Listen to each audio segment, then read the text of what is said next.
Hello everyone, it is the Final Word show. Liverpool beat Tottenham Hotspur 1-0 at the Tottenham Hotspur Stadium, which just feels really senselessly wordy for a stadium, if I'm honest. Hanging on for that big sponsor deal is Daniel Levy. Tampax Stadium. I mean, not what I would choose, but it needs to be sponsored by Bog Roll, though, doesn't it? Actually thinking about it, because it is a giant toilet. Listen, if the money's right. Whatever it takes.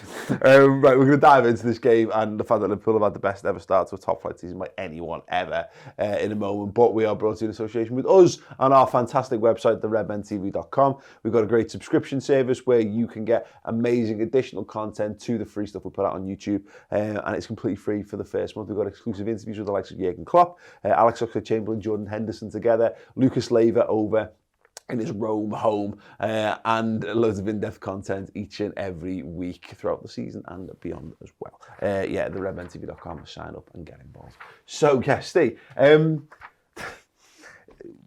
always talk on these shows, and I've done for a number of years when we've been, on this path to getting better and better about how you break records, and when you find that you're breaking records, when you're breaking like old school Liverpool records, you're on the right track. But when you break a record that says in the top 5 leagues in Europe, nobody has ever had a better start to a football season than this, that's when you know. It's genuinely outrageous, isn't it? I thought Pep's 100-point Man City team would be the best team we'd probably see of a generation. Yeah. And we've already had a better start than them now after this much time. So yeah, it is absolutely crazy, and it's where we all dream we'd be. And every, I've sat on these couches now for years, and obviously you've been here, you invited me. It's like we've been through so much, and like little by little we've seen the growing pain. So we'll never be able to buy him, so we'll end up buying Paul Konchesky because we can't get a left back. And slowly but surely it's built and different managers come and go, and we've not stumbled, but our owners went and got us the best manager in the world, or one of them, best ever.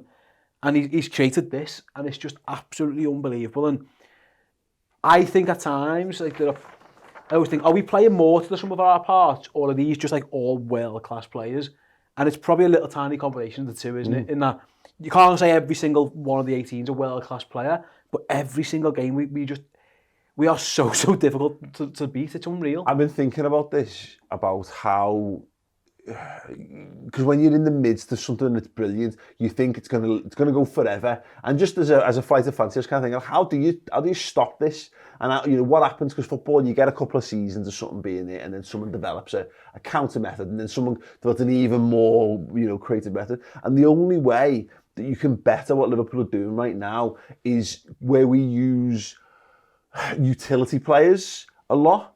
You go out and you buy specialists to do that for each position. But to do that, I mean, like Man City have technically sort of got that, but even they haven't quite. You're talking like you would have to go and literally buy a world-class player for every position. Yeah. That's the only way you could come close to beating this at the moment. And then all that, the only thing you could do is maybe get you 2 more points. Because that's literally...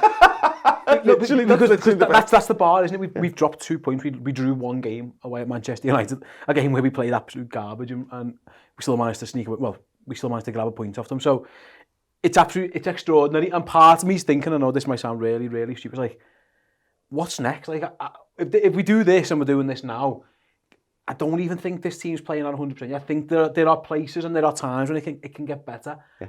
And that must be frightening for other teams, other clubs, because they kid themselves when they say Liverpool cheat and the VAR stuff. That's nonsense. They're all just kidding themselves. They can't cope with the fact that we're this good. Yeah. And we can get better, and that must be like a frightening prospect. I mentioned this the other week. I joke about this all the time. Is that when people are used to taking the piss, or something, when someone who you've maybe poked fun at, whatever, does something brilliant, your natural mindset is to go to like trying to denigrate it or do whatever. Like it's that, but like a daft example is I used to score overhead kicks in training for a laugh. Like, and I was a goalkeeper, but it was just something I was good at, and everyone would then, he bent down to tie his shoelaces. I've done this that many times. You can't be putting this down. But that's the thing, isn't it, Ross? Is there's so much of football culture. You've grown up in football culture of the social media football era. You used to Liverpool being like a source of banter and retweets, and now you can't. So you've got to find other things to kind of to bring into play. That's part of the problem. There is nothing else, is there? Because we are so good, because we find different ways of winning, because there's no weak link on the face of it. What else is there, apart from finding the VAR stuff, which has gone in favour and against Liverpool, but no one ever mentions that in an argument. Everyone's got their own narrative and their own spin of what they want Liverpool to have, but that just doesn't exist anymore, does it? Because we are so good. I love the one. Well, if you didn't have Van Dijk, yes, and but you know what we have. Because we went and bought him, we scouted him. We sold Coutinho and bought him. We tapped him up, we did whatever it took to get him in the building, we paid the extra, we apologised, we did everything we could. Van Dijk was there for everyone. Anyone could have had him and you could have bought him, and you didn't. And at the time, everyone laughed at the fee and buying him because he wasn't world class at Southampton then, and now he is. It's like, if you never had Messi, Barcelona, well, we have. So it's absolutely fine that we're winning all these trophies. Yeah. Because if Alisson had no limbs, we can see loads of goals. That's the level of where we're at now, is that's how good we are and how we're just a winning machine. It's ruthless winning machine. It isn't like, I don't think we play as aesthetically pleasing football as like Pep's team did that 100-point season, where at times they were just electric. This team is just a winning machine. They've got a better goal difference than us, City, this season, and we're what, 14 points ahead of them or whatever it is. Like that's they're amazing flat track bullies, aren't they?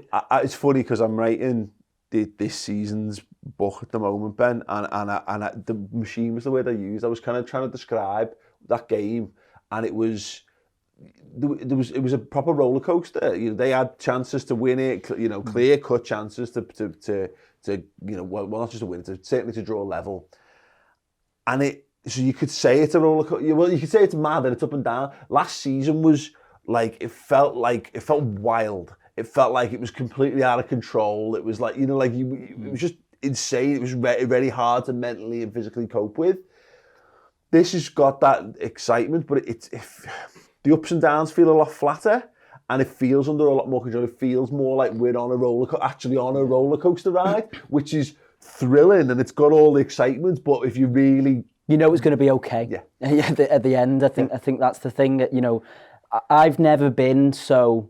And obviously, it's a dangerous thing to say with Man United coming up the weekend, but I've just never been so confident of Liverpool winning every single game that they go out and play. Yeah.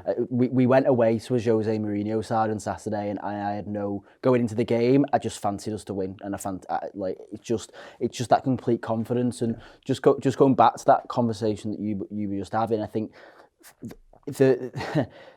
what amazes me about how good we are, and how and how the run of results we put together. Liverpool have lost one game since May 2018, and that was that one game away at Man City. So in that whole time, there's been refereeing decisions that have gone against us. There hasn't been one game where something. There hasn't even been one game where something fluky has cost us a loss, in the sense of, so the Barcelona game where Messi puts one in the top bin, we go away and lose that game. But in the league, we haven't even conceded a freak goal that's led to us losing a game 1-0. We haven't, there hasn't been a super horrendous refereeing decision that we haven't recovered from over the course of the game. Well, I was thinking about this. Look at the goalkeeper. Gazaniga's a really good game against us.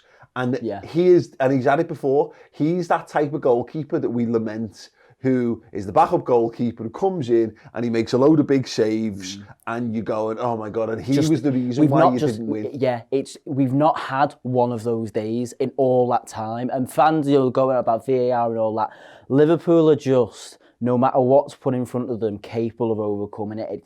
We don't have those days anymore where we let those things get in the way, and that, I think, must be the most frustrating thing for the people looking in, because we just don't slip up anywhere. And there's things that go for us, the throw-in at the weekend and all that, but it doesn't matter, because if that was going against Liverpool, we'd find a way to win anyway because we're that good. I like this idea, Steve, of the neutral. Someone's tweeting about the neutrals, and the neutrals will never love Liverpool and blah blah blah, which is absolute horseshit, by the way. No, it's horseshit. The neutral fans, fucking. I'm not necessarily the country, because I think there's a lot of inbuilt biases towards the Liverpoolian people in general. But go around world football, I couldn't disagree more on that. That's the thing. But it's happening where we saw this happen to Man United. It's weird. You have to try not. We have to try not to take it personally because inevitably, Liverpool are the team that's making everyone else's weekend look a bit worse. Yep. So they're not. You're not meant to like us, and ultimately, we're not meant to care whether other people like it or not. Absolutely not, mate. This is what great teams do. Yeah. And I've had conversations. I might have referenced this on shows in the past where I've had conversations with your dad and my dad, who used to obviously go to games like 80s, 90s, well, more so 70s, 80s rather. And he'd say, we just tell him we know we were going to win. And he said, an absolute worst case, we'd be absolute crap and we might draw. Yeah. And I used to think, that's nonsense. That's absolute nonsense. You never felt like that. You must have been nervous going to a derby or going into a game against Man United or whatever. And you're like, no.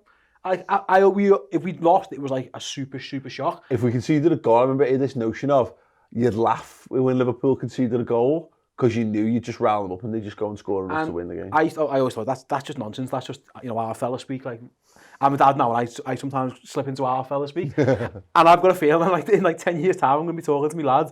And I'm going to be saying the exact same thing. Like that season, like 19-20, and even if we lose a game or whatever, I'd be like, every single game I was like, even if we're absolute dog shit here, we'll probably draw 1-1. And that's where we are. That's the level we've got to, because this manager and these players and everything they've done, it's I don't think you can overestimate or like oversell it. It's phenomenal. They are just a machine that is just suited to playing football matches and playing them. And even if that's the thing, you don't even have to play well to win.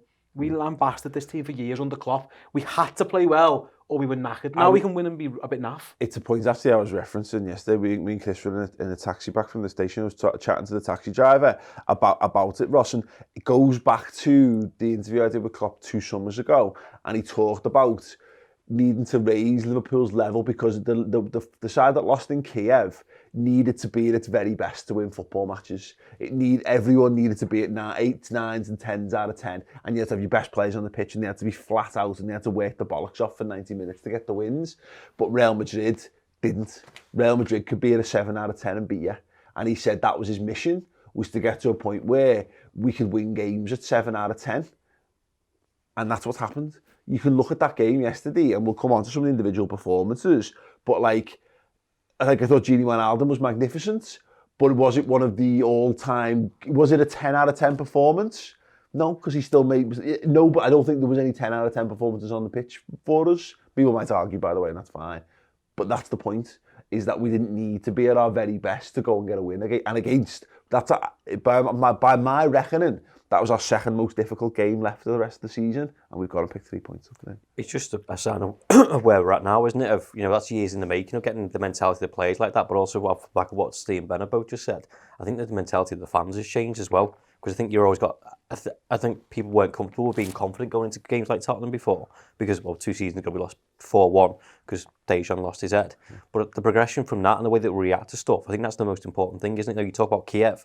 We lost the Champions League final, went out and gone, that's not good enough. Raised our levels by buying better players, but also instilling, healthy competitiveness within the side. Gini probably, when we bought him, no one was blown away by him, were they? But they are now, and the performances he puts in, because he's a utility player and he does a job which isn't required to be flair or trickery or anything like that, and just grounded in the team. That's the ethic that he's built in within the side. Yeah, I want to talk about Gini Wijnaldum then, because while we are, we'll drill down to a couple of the key players and key moments or whatever. But Ben, I did think he was absolutely outstanding. There's one moment where he gives the ball away and they get in, which is the only vague blot on his copybook on the day. Other than that, just brilliant. Just run himself into the ground, didn't he? And it's that's something that we come to expect from Wijnaldum. But I think away at big games like that, you've got to be flat out. We just had the conversation about winning games at 7 out of 10, which a lot of players did. But you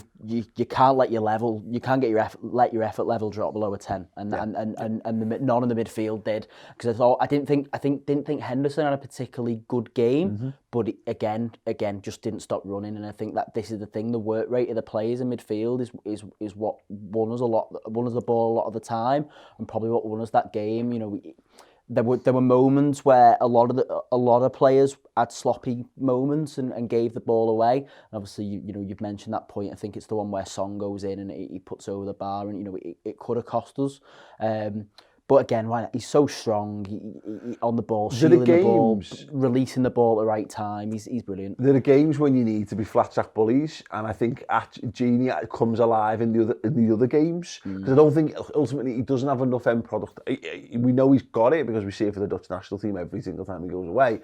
But in our system and what have you, it's no surprise to me that he comes big in the big games because of how he plays. You mentioned his ability to shield the ball. He never ever loses possession. He can play with his back to goal, but like in our a third of the way away from our goal and turn play around. He can take men on. He can play a pass.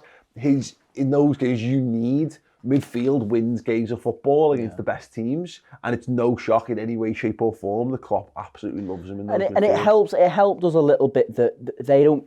They're struggling to put a midfield together a little bit at the moment. Spurs, aren't they? You know, they've gotten Ndombele out. Ericsson doesn't want to be there. You know, He was a disgrace. Yeah, Lo Celso came on, and you know they don't really know what their midfield looks like at the moment. Yeah. Whereas, you know, despite the fact we've got Fabinho out, our midfield in general is quite settled. Definitely those two, Wijnaldum and Henderson. So they were just allowed to show up really and just be able to do their thing. And I thought Wijnaldum in particular was excellent at doing that. You talk about mentality and stuff, and you made a great point before, Ben, was that, you know, you don't have to be a 7 out of 10, but your effort's got to be 10. Yeah. And I think, like, we've seen players at Liverpool run down their contract under Klopp. You know, Chan's done it, Lallana's doing it now, and he's going to go, Chan went. But you never once thought he would add down tools. It was unacceptable to do it. Yeah. And I watched Christian Eriksen play, and I thought, this fella does not care. Yeah. He got booed off almost, and he just... There was a ball like 2 yards in front of him, and he just wouldn't put that effort in. I didn't realise he was playing. Yeah, until like, there was one moment where he dribbled toward the end of the box. I was like, oh, fucking hell, you know, it's genuine, it's unacceptable. Like, there will be players who leave Liverpool, and that's fine. But until the second they leave, whether it's, you know, to Klopp themselves, the manager, something in the atmosphere says you are not allowed to do that. If he was playing for Liverpool doing that, he would not be he would not be in the team. Well, that's actually it's an interesting progression path actually through this. So we'll pick up. We'll come to Lallana next. But I thought Henderson typified exactly what we've been talking about. I thought it was probably a 6 or 7 out of 10. Let's say 7. You know, for Henderson, in terms of his overall his contribution to the game, because I think he gets caught out. He got caught out a few times. He got dribbled past a few times. He wasn't like the rock that we needed in midfield, and yet his fingerprints are all over the football match in a positive sense as well. He sticks his head in against Dele Alli, doesn't need to set up the goal, which is just, that's bravery. You know, I've seen for plenty of footballers not go in for those kind of things. Van Dijk has the header. It would have been ruled offside, but you know, in a very tight space, he picks out a wonderful little cross for all that kind of. He's still having telling moments, and you never got a sense from Henderson that he was hiding from the game. But this is the thing: it's like I think people forget sometimes in football, you can be a really good player and not play at the absolute maximum of your ability, but still actually put a shift in. Yep. We're so used to when our best footballers don't put a massive shift in, everything's fucked. Whereas we've still got. It's weird. It's almost like there's multiple ways of rating a player's performance. Mo Salah does that most weeks. Yeah. Mo Salah's the best example of that. You know, he can show up and he can put a 10 out of 10 and he'll score 2 and assist 1 and it'll be work. But most weeks, because he's not doing that, it's perceived that Mo Salah isn't playing particularly well, or you know, and he's a victim of his own success in a way. You know, that season that he had was off the charts. But you know, even at the weekend, you know, he does get the assist, but he does so many little things that, you know, he links up play so well that, you know, they did a really good segment about the front three actually on Match of the Day, where they talked about how it was more fluid than usual, in the sense of you'd find there was periods of the game where Mo Salah was just popping up on the left, and Mane was playing down the central. You know, they kind of picked up on that, and I agree in the sense of there'd be moments where Salah was playing down the middle, and he can hold up the play and link the front three up as well as Firmino can. Yeah. But nobody really talks about that because that's Firmino's job. You know, Firmino's kind of let off with not scoring loads of goals because he does all the false nine. But when Mo Salah plays in that false nine role, when it's his turn to play that in a game, he can do that just as well. But he can come away with a performance and not having scored, and there'll be talks about why Mo Salah hasn't scored. And I think he's the best example in our team of being able to play, you know, and not score, but still put in a great performance. Obviously you were there, so I watched it on TV at home, and Gary Neville was commentating, and I find myself agreeing with him more and more recently, which I don't know if that's a bad indication for me or something, I don't know, but at the end of the game, I think Spurs are on the attack, and there's a sequence where Sadio Mane runs like 30 yards and puts a tackle in, and he just goes, look at that, there's Sadio Mane working hard, and then the next tackle that goes in, it's Adam Lallana, another flair player who you'd expect not to get off, and he goes, and there's Lallana, and he goes, and he's like, you can't get enough of it, and he's saying, and that's the thing, is that, if you're gonna have, I don't think we were brilliant, we were all right at times, just we work our bollocks off, like these lads, they are so fit, and so strong, and the commit, like, it's easy for Sadio Mane not to do that because no one's going to blame him. No. If he doesn't run 30 yards and throw a tackle in, no one's going to go, for fuck's sake, Sadio, where were you? It'll be where's Henderson or where's... Well, this is the point, the selling point is that they're judged by different standards. Ultimately, you're judged by sticking the ball in the back of the net and creating goals. Nobody expects it, and that's what's so great about this entire team. There's humility about it, isn't there? Yeah. And we said about the Mane stuff. I said this on, I think it was the Instant Match Reaction. He just wants the title. Yeah. Nobody wants this title more than Sadio Mane, and that's insane because it should be like, and this is not that anyone else, they all want it the most. They all want it more than anything, but Sadio Mane is probably our best player and wants it the most as well. So not only is he skinning lads for fun and causing problems and scoring goals and finishing off and individually winning football matches, he's also going, well, I'm going to go back and bail people out when it needs. I think when you reference him being our best player, I think Jose Mourinho certainly feels that way because his game plan was built. He obviously put the new lad in, the young lad, Tanganga was it? Sorry, I can't pronounce the name there. And his sole mission was to stop Sadio Mane in that half space. So Mourinho will always try and get one thing where he tries to take it off you and do something. And it was clear that his game plan was right. You just follow Sadio Mane because we can't have him popping up there because he'll absolutely kill us. And at times, they couldn't stop him. Even though the whole game plan was to stop him, they couldn't stop him. They had to foul him or they had to kick him or something. So I think Jose Mourinho agrees with you that Sadio Mane's our best player and it's hard to... I said to Chris, I mean, Ross, I can't... If you told me now that Sadio Mane is going to win the Ballon d'Or next year, I'd probably go, yeah, fair enough. Because I don't really know. I mean, obviously, still a lot of football to be played this season, and that will have a tangible impact on that kind of thing. Like, but I don't know what he's playing at he's at a level of perfection at the moment. There's not much else more he can do, really, is there? But it comes back to that reaction. You talk about Kiev before, and like Liverpool reacting by buying players and going out and the next best thing, well, you just lost the final, go and win it. I bet most of that team feel agreed that he put so much effort in last season and lost it by a point and has gone, well, we drew this game last season, or, we lost it, whatever, I'm not having that again, going to go out and win it. But I think it's the positivity and the energy. The work rate's obviously instilled by Jurgen Klopp, but I think it goes through all of them. Just going, we're going to fight for each other. There's times where, Mane tracks back, but, Bobby does it just as much, or Salah does it, probably not as much, but he still does it. He doesn't have to. But equally, like the players that go forward, make the overlap, make the option. Salah before, like, he does loads off the ball by stretching the play and dragging someone because the people know how dangerous he is. He might not get the ball, but he might not get the pass to him, but he's still dragging someone. You're not seeing every single time one of our midfielders lifts their head up, or one fullbacks lifts their head. Salah's on his bike. Yeah. He's running, and it's the stuff that you don't. But therefore, isn't measured. The left back is physically and mentally worn out. So by the time, with Divock Origi or someone else comes on, it's like, well, it's made to go and do that. I always wonder because when you don't know too much on TV, I don't go to away games anymore, but I do obviously go to home games and stuff. And when you're in the ground, the amount of times you see Mo Salah make that run, and then do his little jump at the end because he never got the ball, and he must do it like 5 or 6 times a game. And you never really see it on the TV as much, but he is a constant nuisance. At worst case, you'd be like, oh, for fuck's sake, just once, can you go to the ball? Because I'm sick of you going every single time. He's going that way. And he got in a few times against Spurs, and he was a bit unlucky. I thought he could have done better with the shot that he kind of drags near post. I think he could have done better, but he, without ever stealing the show like Mo Salah can do, I thought he was a constant threat all game. Yeah, I mean, to be fair, our shooting was piss at the weekend. It really was, genuinely, so he's not the only one guilty of it. I'll come off the front three in a second. I actually just want to follow through what we were talking before.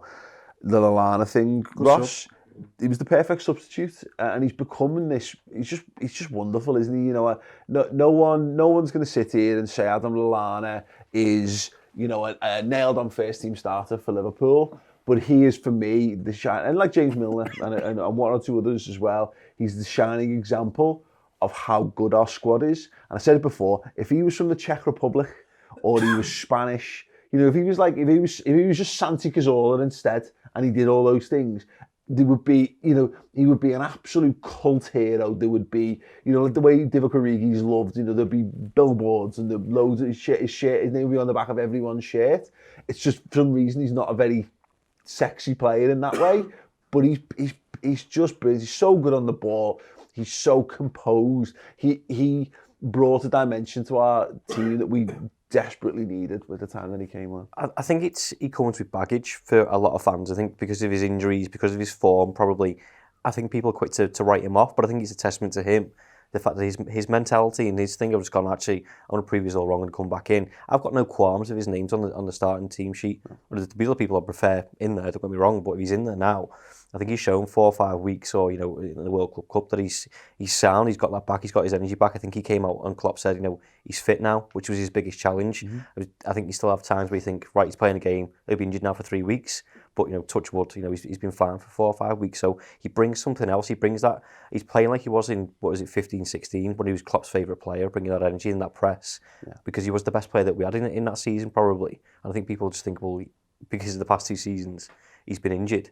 He's constantly going to be like that forever, but he's not, is he? He's also probably playing for another club. Yeah, exactly. Well, we've just come through, Ben, this period of the season, this incredibly intense period of the season where Liverpool have gone, they've made themselves world champions, they've gone on, they went, with the exception of the League Cup game, unbeaten through December.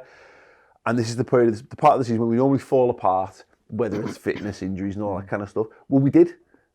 We fell apart big time, loads of people got injured, and Adam Lallana just came into the team and you didn't notice. He allowed Jordan Henderson to go back to the 6 and us not lose, drive in the midfield. He's allowed us to, to keep things fresh, to actually maintain a level of rotation. And that again, it shouldn't be, he's not the only one. But it's the testament to his quality. In years gone by, I dread to think the players that we'd have brought in those kind of situations. Yeah, it's the result of over several years building a foundation of players first before you eventually end up with this fantastic squad. It's why you don't sell lads. You just buy better ones. It's exactly what I was going to say. It's exactly why last summer when people were saying, Lallana should go, or is Milner coming to the end of his time and all that. You're better off keeping these players because they know exactly the ins and outs of the system and the squad because they've been there the longest. Last summer Liverpool were heavily criticised for not buying anyone, but if at this period of the season you were throwing in a Minamino, in that kind of game, who perhaps doesn't have quite a grasp on things as Adam Lallana does in that game, it could potentially cost you. I'm sure Minamino's a really talented player, but at the moment in that type of game, in that type of situation, and you're sure not putting him in midfield. Yeah, exactly. Yeah. So you're throwing a lad in who's got the continuity, who just can seamlessly fit into the situation, and it's not an issue. It's not a problem. That's why you don't notice. And I think that's something that. It just shows a degree of... It shows why Jurgen Klopp's the man with the job, basically, because he's the one who's going to make that call, and he knows how valuable those players who are the more experienced ones in the squad are going to be at certain points in the season. Adam Lallana knows he's well better than everyone thinks Adam Lallana is. Yeah. He knows that, or he believes that. He is supremely confident. He'll take the ball and he doesn't care. And he's an amazing player at getting fouled. He just buys these little free kicks all the time. He's running, he stops, goes over. Someone shouts at him, he gets up, shouts back at them, and we take 5 seconds and we go again. And he backs himself so much. He'll take the ball off you at any point. Yeah. And I mean that in terms of you can pass it to him, or you just smack the ball at Adam Lallana, and he'll sort it out. Yeah, absolutely. He'll box you off, and the other way around is he'll take it off you if you as an opposition player rather. And worst case is he's really good by the a foul people not getting booked. So he's really good at that as well. So he's almost like becoming like a finisher for Liverpool. And I always thought for a while it was send James Milner on and he'll box it off.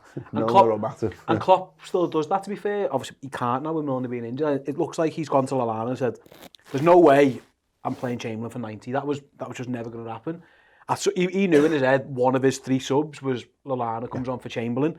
So he's probably prepared Lallana for that for a while, saying, "Listen, but an hour 70, win, lose or draw, you're all coming on. You're either helping us secure a win or you're going to try and get us a goal either way." And he looked I thought he was really, really good. And he's probably got himself back in the team to start against United. Obviously, we'll come up because I don't think he's going to pick Chamberlain again right away. Obviously, it depends on fitness of Kite and Fabinho training and stuff. But I think right now, if you put money on it, he's probably going to go with Lallana, and he's probably earned it.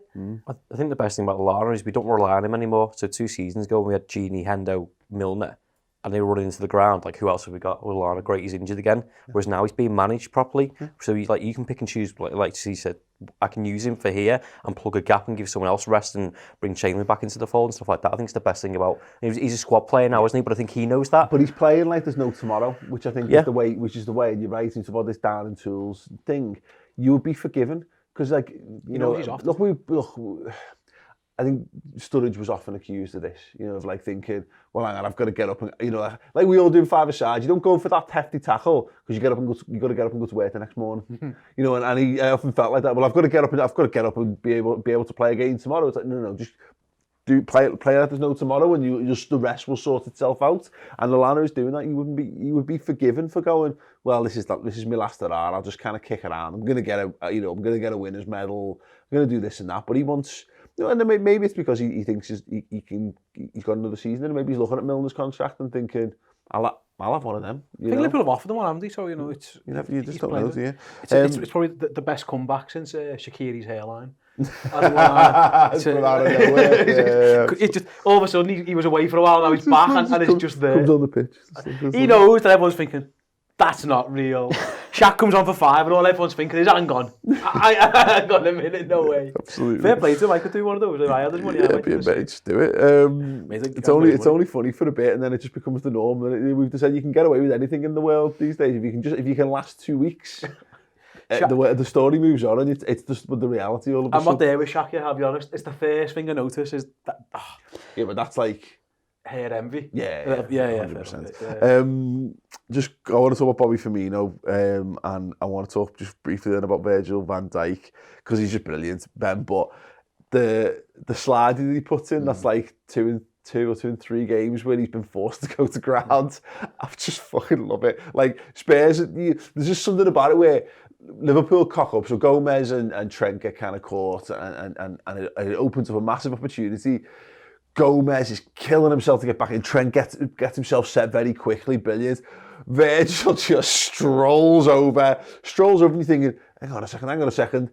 And then there's a moment where he chooses to engage and he just goes, wins the ball. It's Son, isn't it? I think cleans him out completely.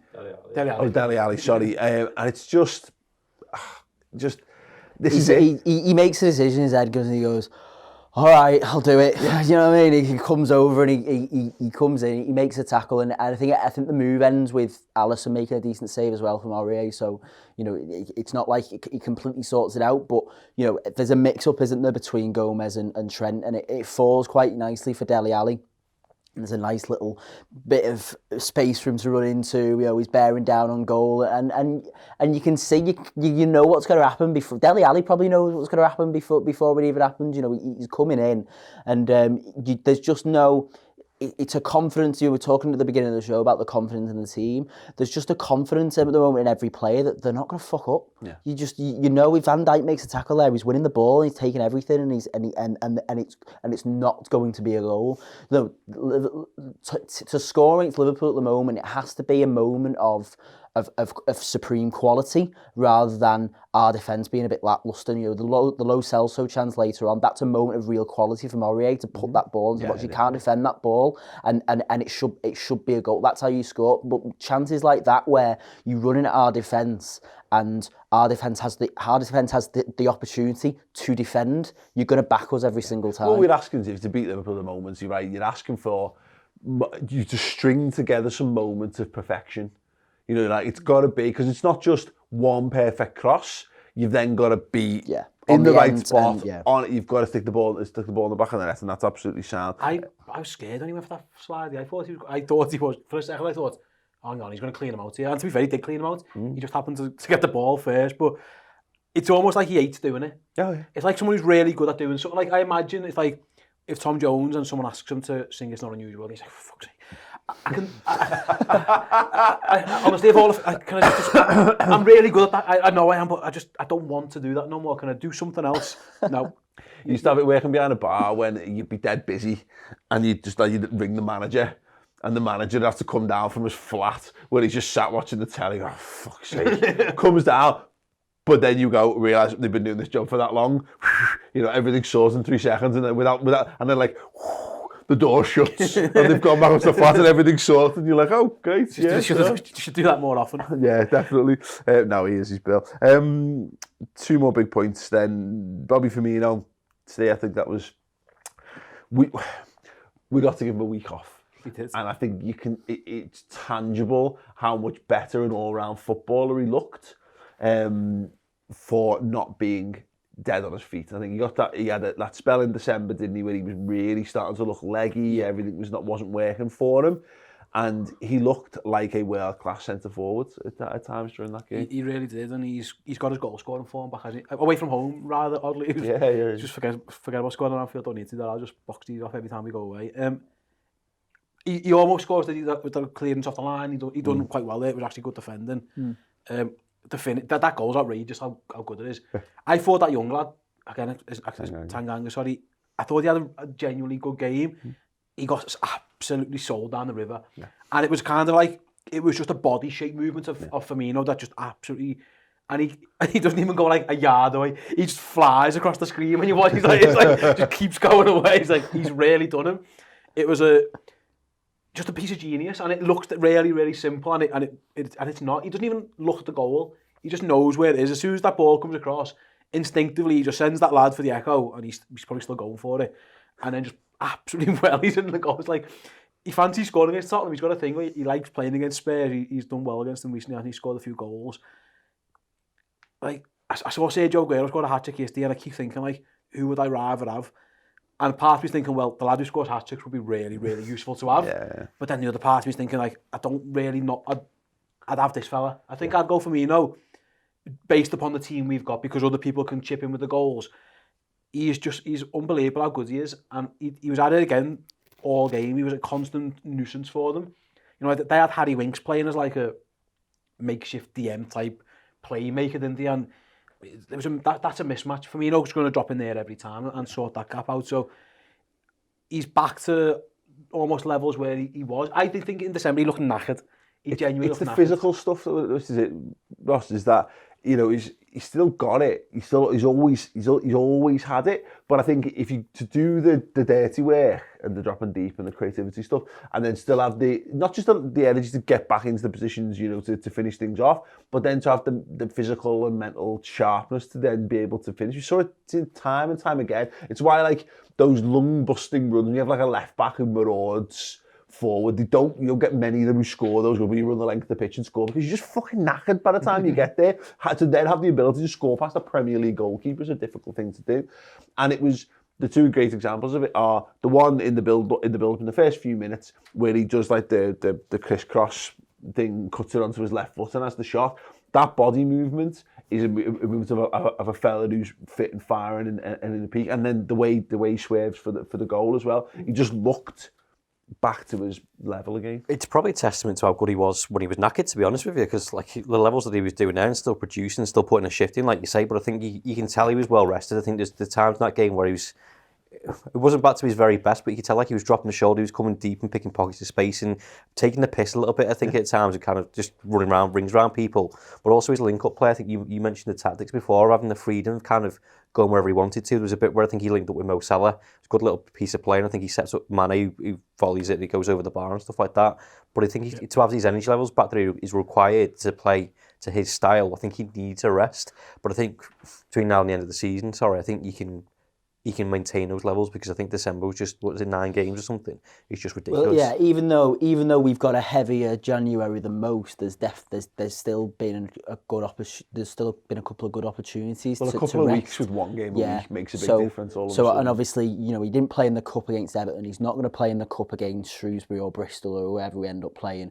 Okay, so we've got now another week's gap between now and Sunday. You've got to play Wolves on the Thursday, but you know you can get away with that, and then you're not playing again till the next Wednesday, and then it starts to ramp up again in February onwards. But this month now, I think this is why we rotate in the cup, because Klopp's recognising, you know, this is a key period now for us to get some rest, and you know, you can end up reaping the benefits then as we get towards the and for his confidence as well. Sorry, Steve, he's scoring goals because he's fit. Do you know what I mean? He's going to go into other games thinking, I want to start that game because I know I can score, I want to keep me run going. And it's a little thing that's not been mentioned either. Minamino's there.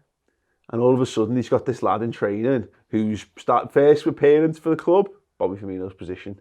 And he's not at that. You know, I know Divock does that, but everyone's, every alternative to Firmino is we have to change the way fundamentally change the way we play.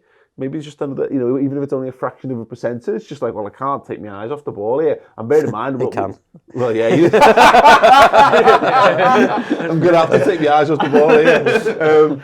But, you know, when you look at the positive impact that we've seen this for the rest of the squad, like Naby Keita's not shone for Liverpool, but since he's come in, Gini Wijnaldum has. Yeah. Alex Oxlade-Chamberlain's a bit in and out, but Jordan Henderson's level's gone up. Same with the Fabinho pushed Henderson's level.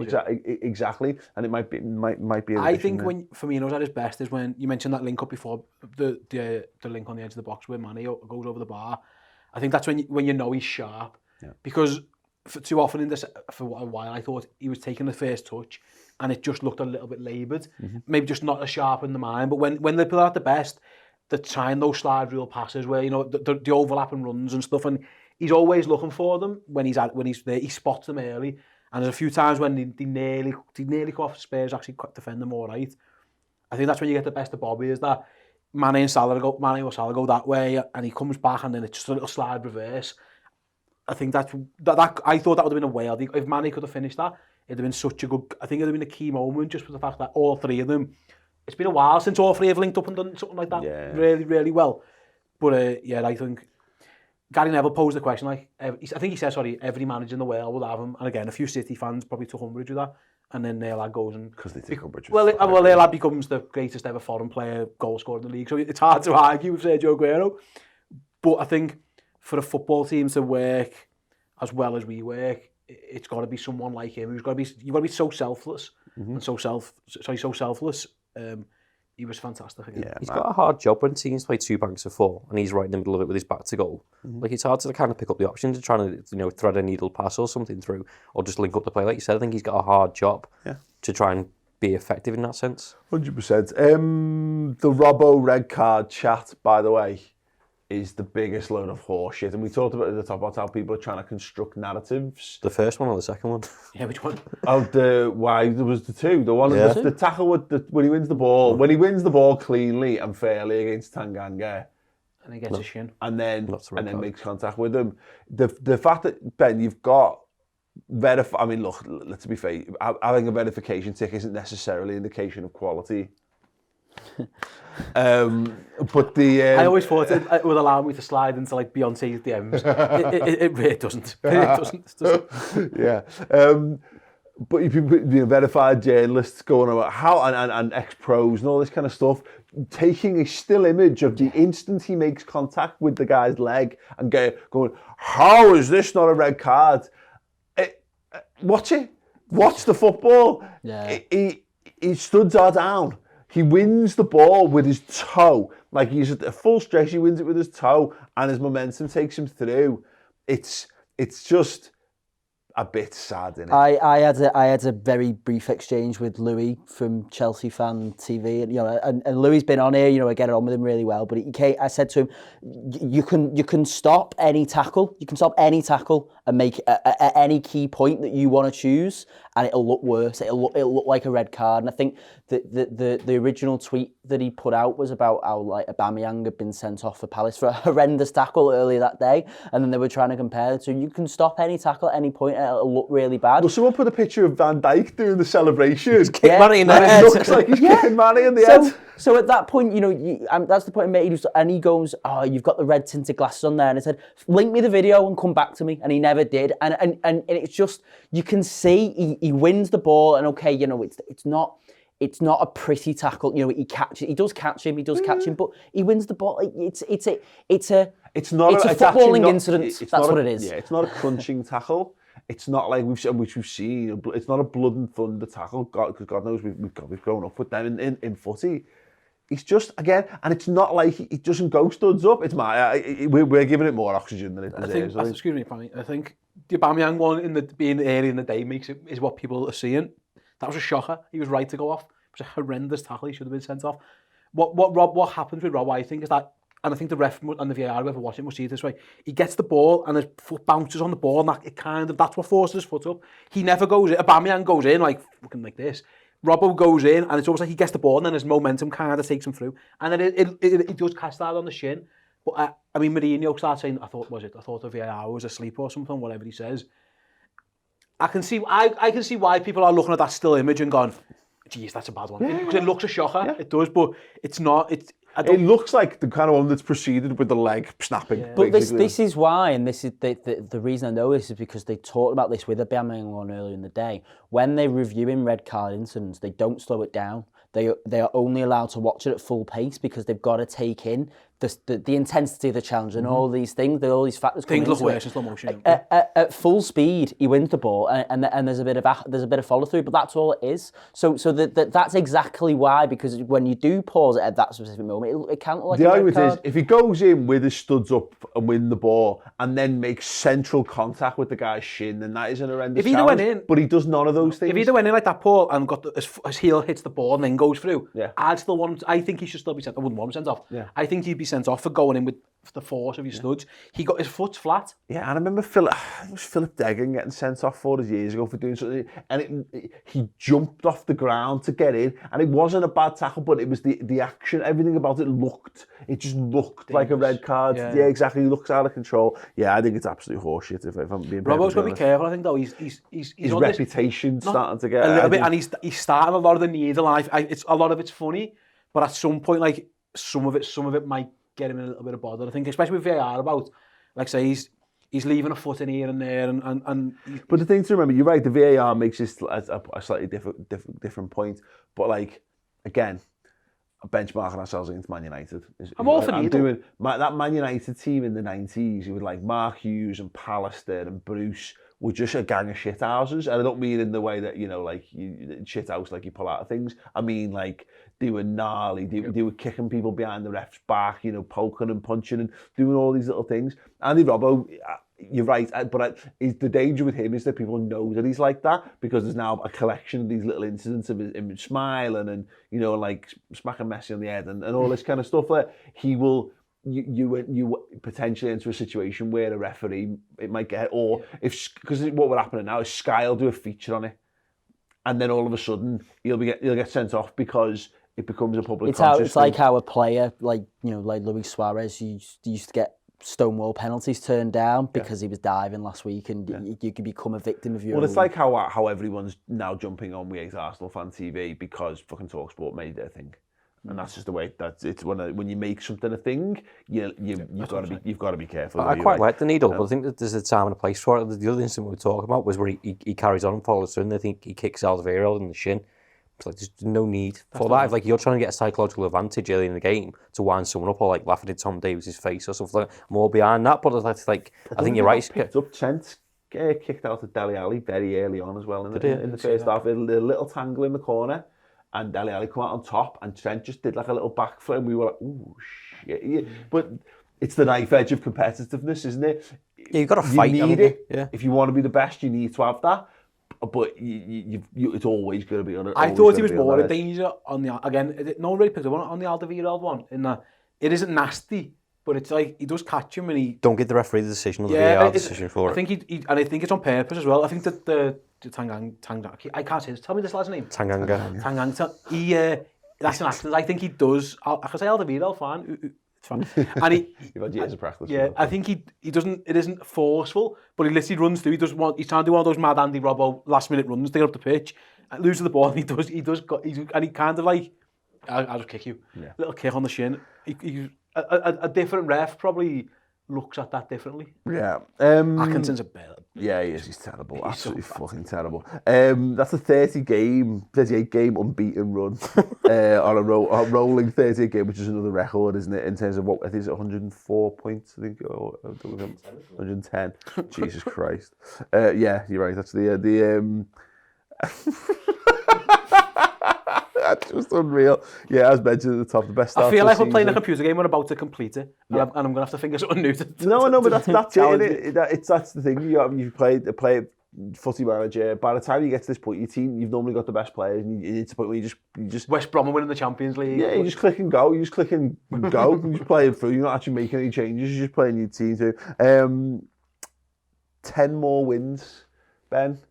If no one else drops points, 10 more wins will give us the Premier League title. It's it's funny, your point there, you know, about it feels like you're playing a computer game about it. This is like, it feels like this is what my life has been building up to. I'm 21 years old and we've not won the league, and this is one, it'll be, when we eventually do it, it'll be like, you know, at the very end of Finding Nemo when they're all in the bags and they're like, well now what? That's what it'll feel like. Because Liverpool lift the trophy and they'll go, well, that's all I've waited for. Me whole, like, what do I do now? Go again. Yeah, well, I mean, I could just drive off into the sunset, and that would be me happy. That's not true. It's weird. It's a very weird feeling. It's 10 wins if one of them was Man City. That's right, isn't it? It's 11 so I believe if both Liverpool and Man City both win all of their games until we play each other, and then we beat them there, we've won it at their place.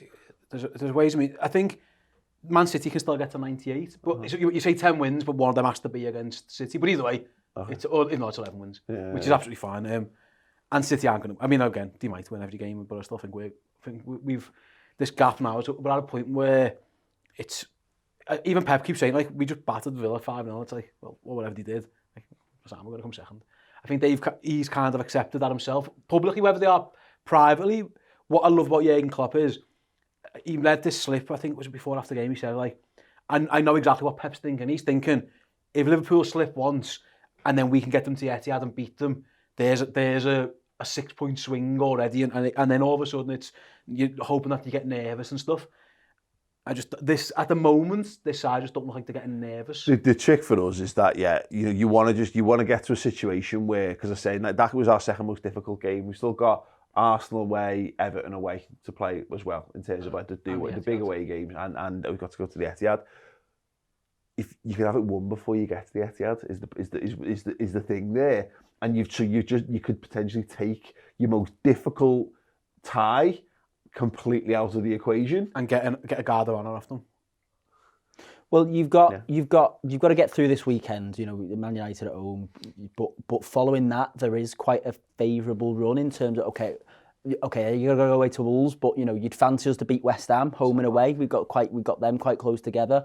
You've got Southampton at home, you've got Norwich away. You know, you've got all these games, and they were talking about records and stuff on Sky. I don't know how much of the aftermath you saw on Sky, but they were talking about, you know, obviously there's this Arsenal record that's there. There's the going unbeaten and all that, and publicly they won't be talking about that, but we've got a nice run of games there after Man United where you really can aim for that 49 unbeaten record. I think the 50th one would be away at Man City, you know, if you go away and you don't lose there. So I think, you know, by the time you get to Man City, if it's not already won, you've had a nice run of games there where even if it's not won on paper, it's surely all wrapped up. If the gap's still pretty big, and I don't think the Liverpool will do this, but I think you can probably do more in terms of rotation, because you have the Champions League to come back into there. And you can start giving your all in that as well. I want it all. Yeah, but you know what I mean? If you start giving your all in the Champions League as well, and thinking, well, you know, we're playing Norwich, you can rest Fabinho or, you know, Firmino, give him there, and I'll play him against Atletico Madrid. It all plays into our hands, and you still got to, you know, what, 15, 16 point lead. I enjoyed the way the Klopp's talking about it, like, and he's talking about being,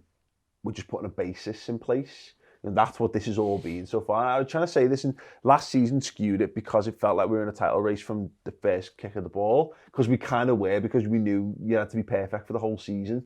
You couldn't afford to drop any points. And God, you know what, we lost one game that season and didn't win the league, which is outrageous. But you're not, like, I've been trying to say this, you're not in a title race in January. The title race only exists in like the last 2 months of the season, really. And if you're still in touching distance of the title, that's when the title race begins. But, you know, that's what where we're at now, is that point. We've just got to get, we've done this now, and we will be afforded the opportunity to drop some points now if we need to, and still be in a strong position. But if we can just push, just grind a little bit longer, that's what we're playing for now, is the ability to basically pack up shop in mid-March and say, go ahead, we can do whatever. The only thing that's stopping it being that, what it is now, is that the World Club Cup meant that we didn't play West Ham. Yeah. Because I'm pretty sure we'd have beat them. Yeah. Because they're dreadful. They were dreadful and they still are dreadful now. and then it'd be 17 points, and it wouldn't even.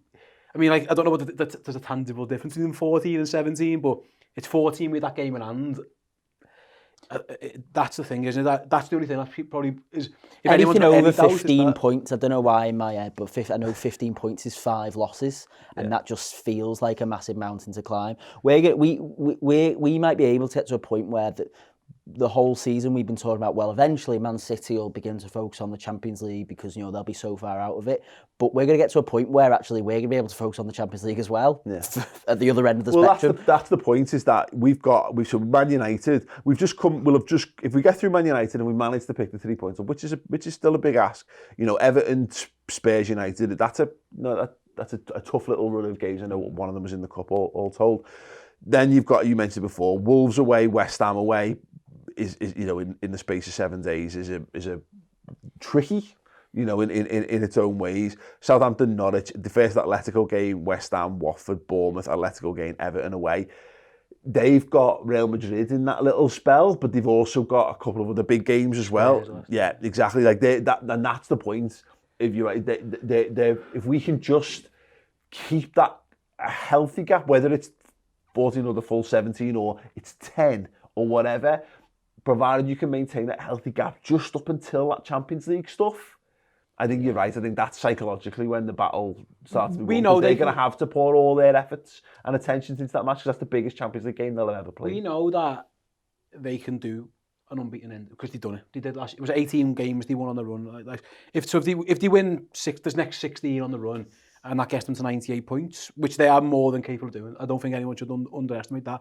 I thought they weren't for a while. They looked poor, but they've started to click into gear. Getting plays back now as well, aren't they? If that's the case, Liverpool needs to win 11 more games, and there's nothing City can do. Yeah. Essentially, there's nothing they'll be able to do. They I mean, look, they're in a position now where they've got the second leg of the League Cup to come at the end of the month, as well as an FA Cup third round. So they've got another game than us to play in that time. They've got Palace, Sheffield United, Fulham in the FA Cup, United in the League Cup to come.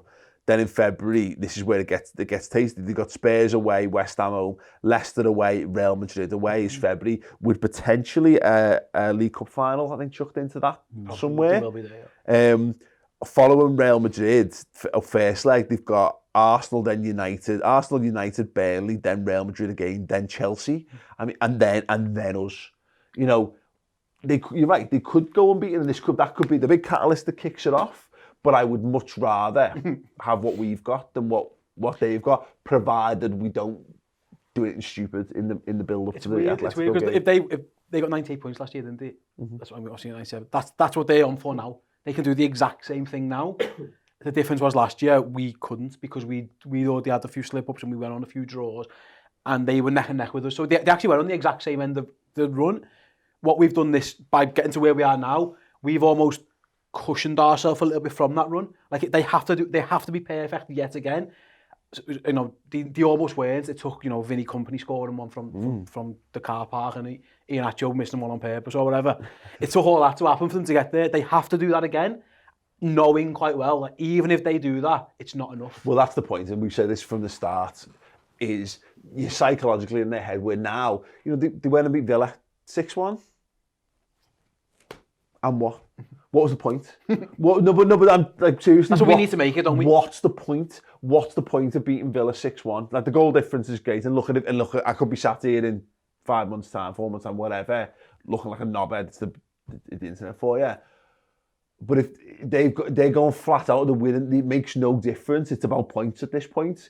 We scored 2 goals there in the last 5 minutes, and we both picked up 3 points. And to be honest, I'd much rather do it the way that we did it. Yeah, that was a great day. A point that Chris made a couple of weeks ago was they've got to play their best players week in, week out to try and be perfect, like you said. Whereas we can afford rotation. Yeah. We can afford to take our foot off the gas. At the beginning of that game, we were passing the ball around for 5, 10, 15 minutes just to get a feel of the ball. Yeah. Let players, we're not going long busting runs or gung-ho like we used to, or and crippling players. It's just that psychological thing of you can pour every ounce of energy, every egg of energy in your body into an endeavour, and you can come out at the end and the net result is exactly the same as what you entered into it with, except it's not, because there's actually one less game. It's all you've done there is just pass the time. That's all you've done. You've just time has moved forward and your window of opportunity has grown shorter, and that's all you've got to show for all the efforts. What they're doing, they're just thinking, aren't they? They're hoping now that United can do something. United can do to us and Wolves what they did to them. So United can take points off us, and then we have to go to Wolves, which will be our game, I think. Yeah, and then you might lose one at Wolves. That's what they're hoping. And then all of a sudden we win 2, and then we beat them at home, and then that gap is now within single digits. That's their hope, and they're living on hope. What Liverpool need to do is just stop giving them, just don't give them hope. Yeah, tick it off. If Liverpool win the next 6, for example, I don't think City can go 18. I think the reason they won 18 on the run last year was because fair enough, the mental strength it took from them was because they knew that they were getting pushed and pushed and pushed. So you go to that limit and you go again and you go again. I think if they don't think it's achievable, and at some point they won't, it's probably difficult for you to get there. And they achieved that. I mean, I know they had the FA Cup run at the time as well, but they didn't have a big Champions League semi-final that was drawing attention, which we still did at that point and still managed to maintain that level of pace. And again, we run it fine. You know, we got Divock Origi late goals against Newcastle. They've got Vincent Kompany late goals against Leicester to throw in there. You're right, there's just a different mentality. We've never been in this position, and they've not really been in this position either in the same way. So it'll be interesting just to see how they do handle it. Yeah, it is what it is. Just one last mention for the result of the weekend. Southampton beating Leicester 2-1 thanks to Danny Ings, who's got 14 goals this season. Absolutely unreal. The Around the League show is going to be on the redmentv.com. Make sure you head over and check that out. The lads over there on the other couch will be doing that. Plenty of stuff to look forward to. I will. I want to talk about Solskjaer. Did you mention his average age thing? No. The other thing, he said, Man City. You go in places when Man City play the strongest team against you in the semi-final of a fucking cup. Yeah. He said that. Well, those not words direct came out of his mouth. Well, he did, but he also said, everyone was talking about Liverpool's team in the FA Cup. Our average age is a year younger. I'd be interested to know if you replace Milner's average age with Larouci's, is that still true? I'd be fascinated to know all these kind of things. So that's our second team, you dickhead. Yeah. Our team is so young. Yeah, because you keep buying shit players and having to bin them off and play your kids. Sam, play your kids all you want. There's no way in a million years that's what he wants to do. Yeah. They really wanted Alexis Sanchez to be good. Yeah. Like, they didn't buy him thinking, you know what? I can't wait to get rid of him and play Mason Greenwood. That wasn't the idea. Fair enough, Mason Greenwood looks a really top player. He looks like he's going to be a really good player. This wasn't your plan. Yeah. This wasn't. Liverpool are planning to be this good. You are kind of winging it, and you're a little bit out your depth. Having said that, can you please do that thing that leaked the Man United weekly wages? Oh, yeah. Oh, it's the most entertaining thing I've had in weeks of deciding what's the most insane thing on there. Is it David De Gea on £375,000 a week? Or is it the fact that McTominay, who's their most favourite player, is on 10 grand a week by comparison? Or it's definitely Fred on 125 or whatever. Yeah, anyway, the Around the League show's on the redmentv.com. If you need another reason, there it is. Right there, go check it out. It's free for the first month. You can get that show. It'll be out later, today/tomorrow, whatever. But yeah, guys, thank you very much. It's been an absolute pleasure. I hope you've enjoyed it, as I certainly have. Like the video, subscribe to the YouTube channel, get to the redmentv.com, and we'll see you there.